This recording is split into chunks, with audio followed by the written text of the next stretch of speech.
పరిగెత్తు బాబు, పరిగెత్తు, పరిగెత్తించు మీ అమ్మని, పరిగెత్తించు. అలాగే బాగా పరిగెత్తించు, అట్లాగే పరిగెత్తించు.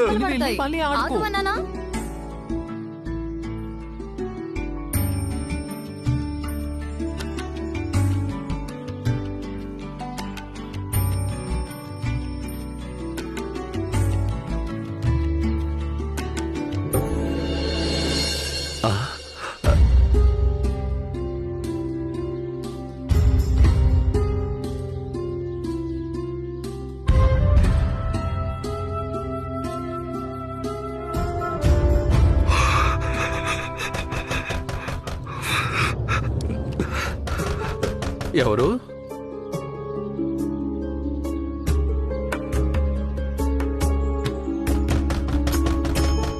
ఎవరు?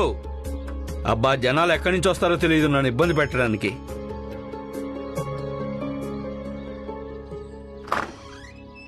ఏంటి? పూలు తెచ్చాను.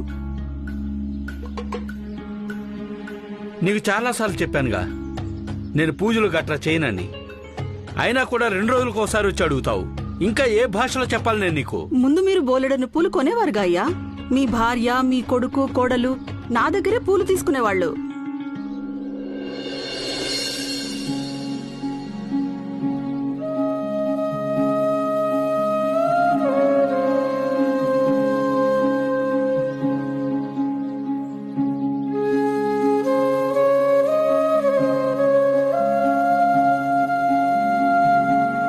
కానీ ఇప్పుడు వాళ్ళందరూ ఇక్కడ లేరు.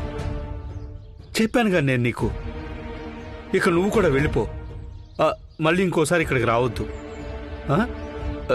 ఇక్కడ పూజలు చేసే వాళ్ళు ఎవరు లేరు.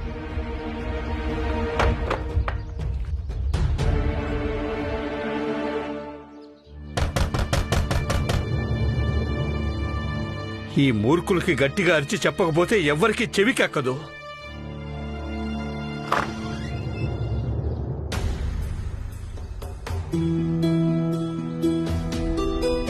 ఈరోజు వసంత పంచమి శిశుపాల్. ఇవాల్టి రోజున నీ భార్య తప్పకుండా పూజ చేసేది.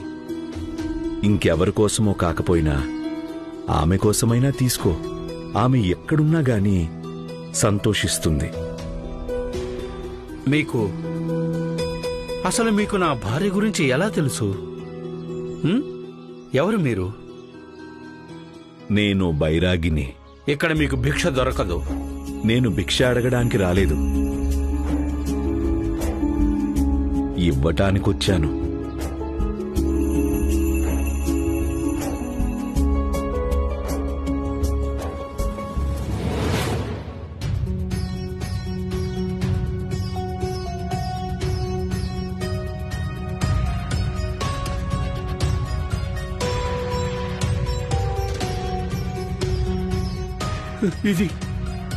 ఇది మీ దగ్గరికి ఎలా వచ్చింది?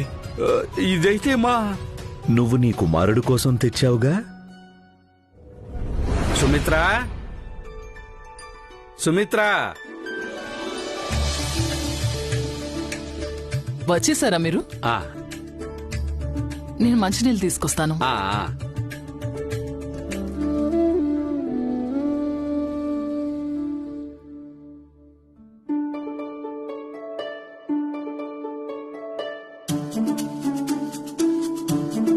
అలిగావా బాబు లోకేష్? అవును నాన్న, అందుకే నేను ఇక మీతో మాట్లాడను. అసలు మీ దగ్గర ఎప్పుడు నా కోసం సమయమే ఉండదు. మీరెప్పుడు పని పని అంటూ ఉంటారు. నా పుట్టినరోజుకి కూడా మీరు ఇక్కడ లేరు. అవును బాబు, నేను నీ పుట్టినరోజు నాటికి ఇంటికి రాలేకపోయాను. కానీ ఏం చేయను బాబు, అక్కడ నా బాబు కోసం బహుమతి తేవటానికి సమయం పట్టింది నాకు.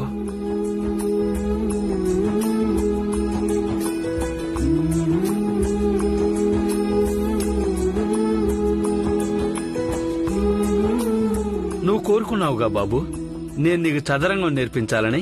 ఇక నుంచి మనం రోజు చదరంగం ఆడుకుందాం. కావాల్సినంత సమయం కలిసి గడుపుదాం. నిజమా నాన్న? నిజంగా. అయితే కాచుకోండి నాన్న, నేను కూడా చదరంగం నేర్చుకుని మిమ్మల్ని ఓడిస్తాను. చూద్దాం ఎవరు ఎవరిని ఓడిస్తారో. చూసుకుందాం. మీరు గెలుస్తారో నేను గెలుస్తానో.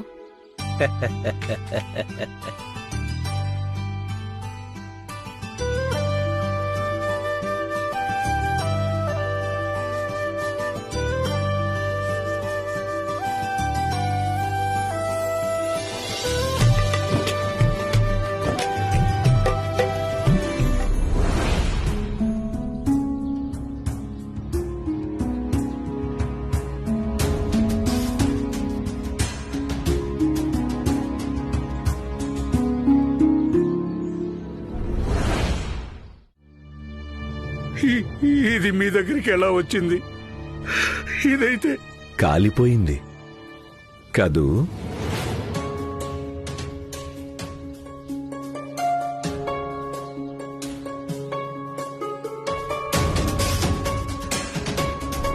నేను మిమ్మల్ని ద్వేషిస్తున్నాను, మీ ఇంటిని అలాగే ఇంకా మీరు ఇచ్చిన ప్రతి ఒక్క వస్తువుని.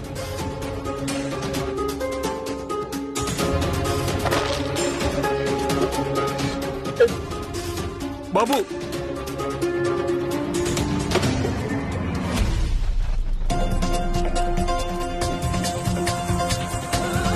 బాబు ఇది బాబు అనొద్దు నన్ను. ఈరోజు నేను మీతో అన్ని సంబంధాలను తెంచుకుంటున్నాను. ఇక ఇల్లు వదిలేసి వెళ్ళిపోతున్నాను, నా కుటుంబంతో సహా. బాబు, నేను నిజం చెప్తున్నాను. ఈసారి నా తప్పేమీ లేదు. చాలు నాన్న, ఆపండి. నేనేమీ వినను. నేను పుట్టినప్పటి నుంచి చూస్తున్నాను, మీరెప్పుడు మీ పనికి మీ కుటుంబం కంటే అధిక ప్రాధాన్యత ఇస్తారు. కుటుంబానికి ఏ సమస్య వచ్చినా మీరు ఉండేవారు కారు, ఏదో ఒక సాకు చెప్పేవారు. ఈ రోజు ఇంత పెద్ద ఆపద వచ్చింది, అయినా మీరు పాత పాటే పాడుతున్నారు. నీ మనసులో చాలా ప్రశ్నలుండొచ్చు. వాటికి జవాబులు కావాలంటే నువ్వు నా వెంట రావాల్సుంటుంది. నిన్ను ఒక చోటుకి తీసుకువెళ్ళాలి. మీరొక సిద్ధయోగిలా కనిపిస్తున్నారు, అందుకే మీకు ఇవన్నీ తెలుసు. బహుశా మాయల పకీరు కూడా అయి ఉండొచ్చు. ఈ చదరంగం మీ దగ్గరకు వచ్చింది, అందుకే నేను మిమ్మల్ని నిర్ధారణ చేయదలుచుకోలేదు. కానీ మీరు నా మానాన్ని నన్ను వదిలేయండి, నేనెక్కడికి రాను. ఒకవేళ నేను నిన్ను తీసుకెళ్లకుండానే ఇక్కడి నుంచి వెళ్ళిపోవాలని నువ్వు కోరుకుంటే ఈ చదరంగాన్ని నాకు తిరిగిచ్చే.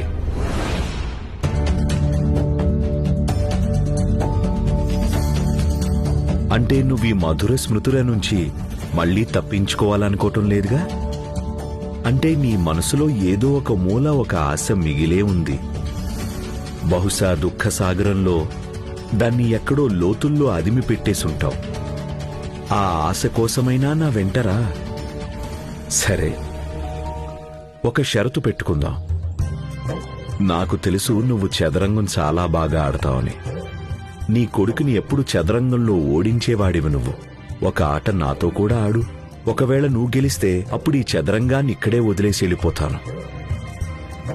ఒకవేళ నువ్వు ఓడిపోతే అప్పుడు నువ్వు నాతో పాటు రావాల్సుంటుంది. ఒకసారి ఆడైతే చూడు. నువ్వు కోరుకుంటే కనుక నీ మనసులో ఏవైతే ప్రశ్నలున్నాయో వాటికి జవాబులు కూడా నేను నీకు ఆట ద్వారా చెప్పగలను. చెప్పు, సమ్మతమేనా?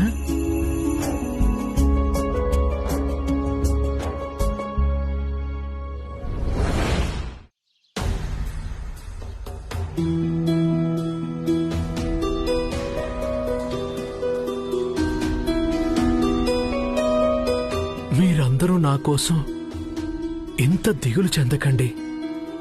సాయి చెప్పారు కదా నాకు నయమైపోతుందని. ఆయన నా కోసం ఔషధం తీసుకురావడానికి వెళ్ళారు. కానీ సాయి ఎప్పటి వరకు వస్తారు? ఆ బైరాగి రాడు.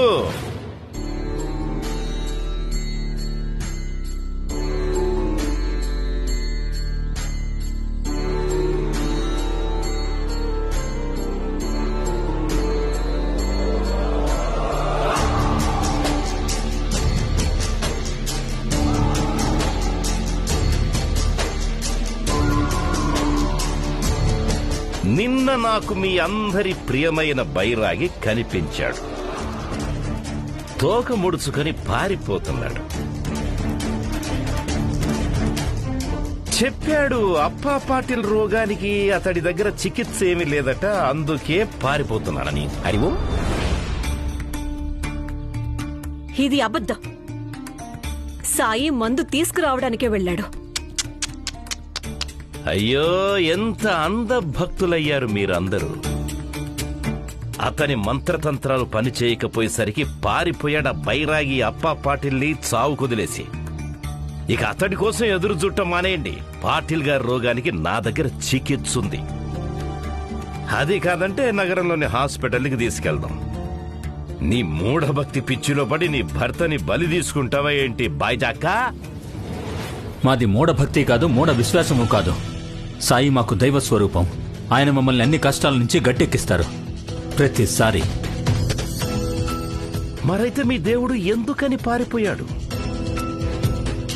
చికిత్స లేని రోగాలను కూడా తన మహిమలతో నయం చేస్తాడుగా.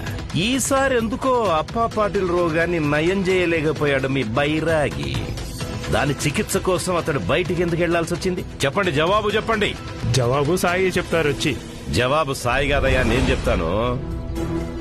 పాటిల్ గారికి వచ్చింది భయంకరమైన రోగం. దాని గురించి క్షుణ్ణంగా తెలుసుకున్నాను నేను.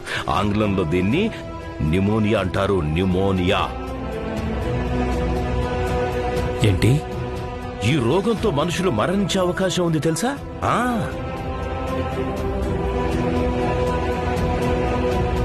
తంత్రానికో మంత్రానికో తగ్గ రోగం కాదయ్యా ఇది. కాని దీని చికిత్స నా దగ్గర ఉంది. పాటిల్ గారి కోసం నేను ఔషధం తీసుకునే వచ్చాను. ఎటివరా? ఇదిగోండి సర్కార్. ఇదిగోండి. దీని సేవనంతో పాటిల్ గారికి 2 రోజుల్లో నయమైపోతుంది. ఆ బైరాగి కోసం ఎదురు చూస్తూ కూర్చుంటే రోగం ఎక్కువైపోతుంది. ఇక అప్పుడు దాన్ని ఎవ్వరూ నయం చెయ్యలేరు. ఆపండి సర్కార్.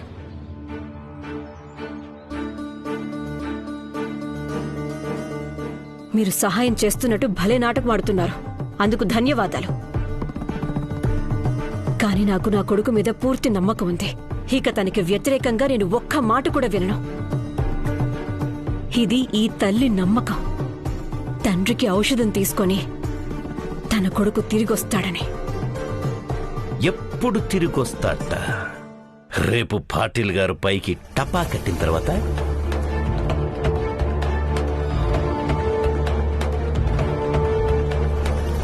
చెప్పు బాయ్జాక్క, చెప్పు.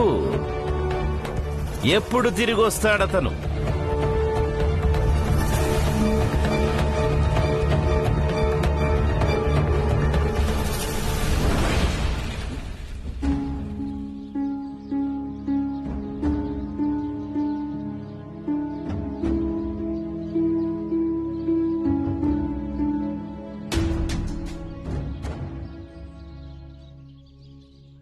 ఈ ఏనుగు, గుర్రం, భటులు అన్ని పావులకి తమ తమ భూమిక ఉంది. అన్నిటికీ వాటి వాటి గొప్పతనం ఉంది ఈ ఆటలో.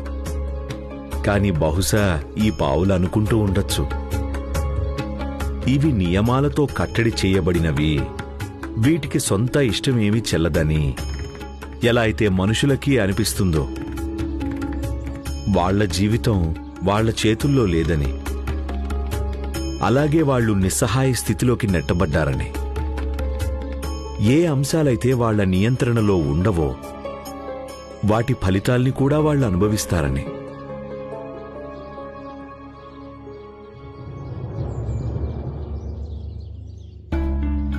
బాబా, సాధారణంగా ఇలా అనుకుంటారు. ఎందుకంటే అదే నిజం కాబట్టి. తప్పు చేసేది ఒకరు, ఇక దాని శిక్ష అనుభవించేది మరొకరు. ఇదే కదా జరుగుతుంది. మొదలుపెట్టు. మనుషులు అలాంటి ఆలోచనలతో కూడా జీవితాన్ని గడుపుతారు. కానీ ఎవరైతే అలా జీవిస్తారో వాళ్లకి వేదన మరియు మానసిక బలహీనత మినహా ఇంకేమీ దక్కవు.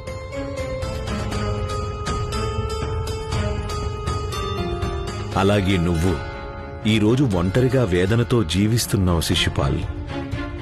మరి నువ్వు సుఖంగా ఉన్నావా నీ జీవితంతో?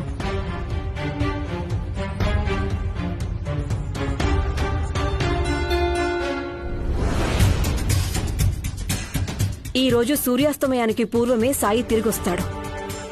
ఈయనకి ఔషధం తీసుకుని ఇంత నమ్మకమా? తల్లి మనసుకి అన్ని నిజాలు తెలుస్తాయి సర్కార్. ఒకవేళ అతను తల్లి నమ్మకాన్ని వమ్ము చేస్తేనో అలా జరిగే అవకాశం కూడా ఉంది బాయ్జక్క. నమ్మకం ఒక భార్యను ఆమె కర్తవ్యం నుంచి పక్కకు మళ్ళిస్తేనో అప్పుడేమైపోతుంది నీ నమ్మకం? చెప్పు. ఒకవేళ అతను తిరిగి రాకపోతే ఎలా? ఒకవేళ సాయి సూర్యాస్తమయంలోపు రాకపోతే అప్పుడు మీరు ఏం చెప్పినా నేను అంగీకరిస్తాను.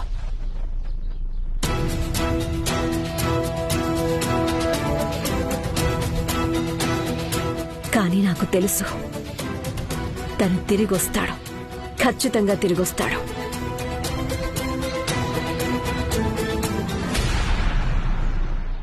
అయితే ఈరోజు ఒక తల్లి నమ్మకాన్ని చూడబోతున్నాం అన్నమాట. ఆ బైరాగి సూర్యాస్తమయానికి పూర్వం తిరిగి రాకున్నా లేదా తర్వాత తిరిగి వచ్చినా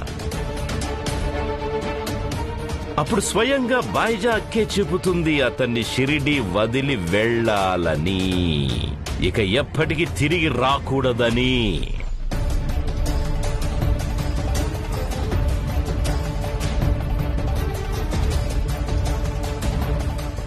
ఇదేమి షరతు సర్కార్? మీరు ఇలాంటి మాటలు ఎలా మాట్లాడగలుగుతున్నారు సర్కార్? అమ్మా, నువ్వు ఈ షరతుని అంగీకరించు.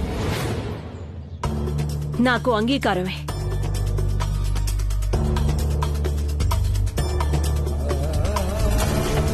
మీరేమంటున్నారు బాయిజా అక్క? అదే ఏదైతే నా విశ్వాసం నాకు చెప్తుందో. ఇప్పుడు సాయి చెప్పాడు అంటే తను సూర్యాస్తమయానికి పూర్వం తిరిగొస్తానని ఖచ్చితంగా తను తిరిగొస్తాడు. సాయి ఇక నిన్ను షిరిడీలో అడుగు పెట్టనివ్వను. మీ ప్రియమైన అమ్మే నిన్ను షిరిడీ నుంచి వెళ్ళగొట్టేలా చేస్తా. ఇంతకంటే పెద్ద అవమానం ఏముంటుంది నీకు? హరి ఓం.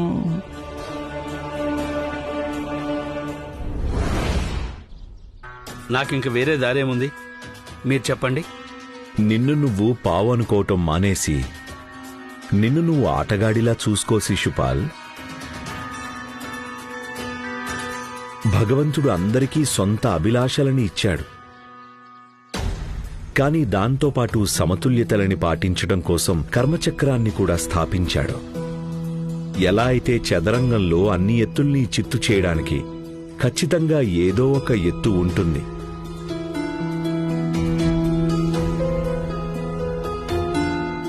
శిశుపాల్, నువ్వేదో నీ గుర్రంతో నా బంటుని చంపటమైతే చంపావు, కానీ ఇది గమనించలేదు ఇప్పుడు నీ గుర్రం నా ఏనుగు దారిలోకొచ్చింది అని.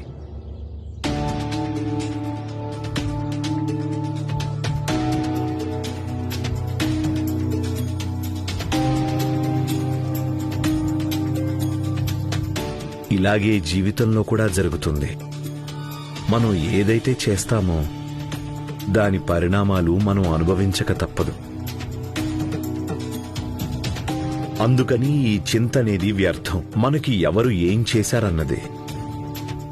ఎవరు ఏం చేసినా వాళ్ళ కర్మని అలాగే దాని పర్యావసానాన్ని ఖచ్చితంగా అనుభవిస్తారు. మనం కేవలం ఒక కర్మలని సరిచేసుకోవటం పైనే దృష్టి పెట్టాల్సి ఉంటుంది.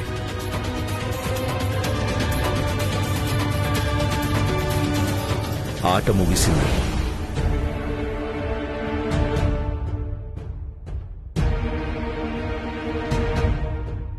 కాని బాబా, కొన్నిసార్లు పరిస్థితులు మన చేతుల్లో ఉండవు. మరి పరిస్థితులు అలా ఉన్నప్పుడు వాటిని జయించటం సాధ్యం కాదు. మరప్పుడు అప్పుడు మనిషి ప్రయత్నం చేస్తూ ఉండాల్సి ఉంటుంది. ఇప్పుడు నువ్వు చదరంగంలో చేసినట్టుగా. ఎప్పుడైతే నీ రాజుకి చెక్ పడిందో అప్పుడు నువ్వు రాజు స్థానాన్ని మార్చేశావు. అలాగే జీవితంలో ఎప్పుడైతే క్లిష్ట పరిస్థితులొస్తాయో అప్పుడు మనం కొంత మార్పుని అవలంబించి చూడాల్సి ఉంటుంది.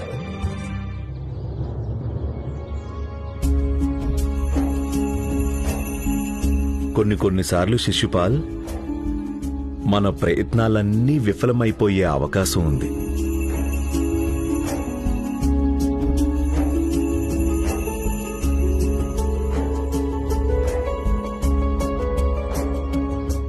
దొరికింది.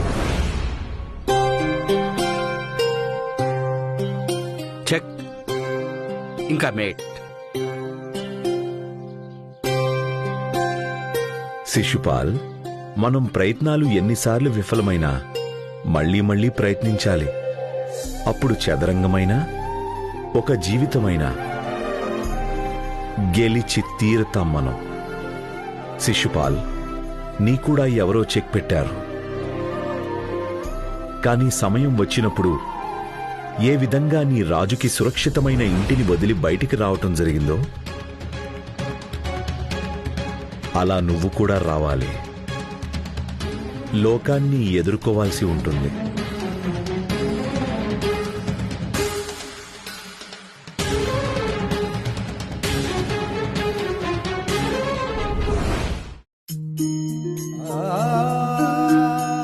నువ్వు ఒక్కసారి పాటిల్ గారి తలపైన చెయ్యి పెట్టగలవా శిశుపాల్?